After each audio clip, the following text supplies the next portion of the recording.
So this question says, in the xy plane, what is the slope of the line whose equation is 3x minus 2y is equal to 8?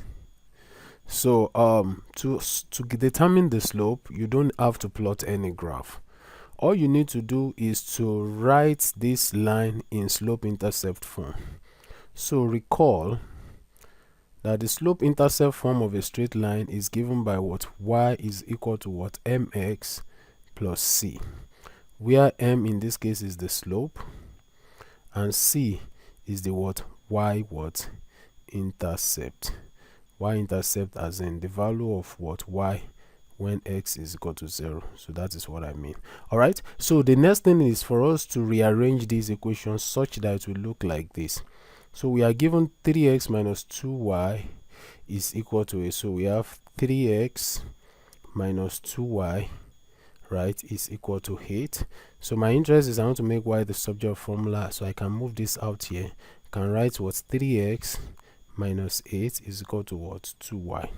So basically, if I rewrite this, I can say 2y is equal to what? 3x minus what? 8. So the next thing is to divide through by the coefficient of y, which is 2, divided by 2, divided by 2. This cancel this. So we have what? We have y is equal to 3x minus 8 over 2. So if I decompose this, it's more like saying 3x over 2 minus what? 8 over 2. So this will now give us what? Y, which is equal to what? 3 over 2 what? X minus 8 divided by 2, that is what? Minus what? 4. So if you compare it with y is equal to what? Mx plus what? C. So this m corresponds to what? 3 over 2. So the slope m is equal to what? 3 over 2.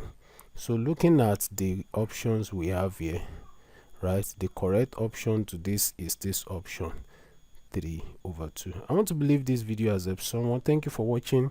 See you in the next video. Bye bye.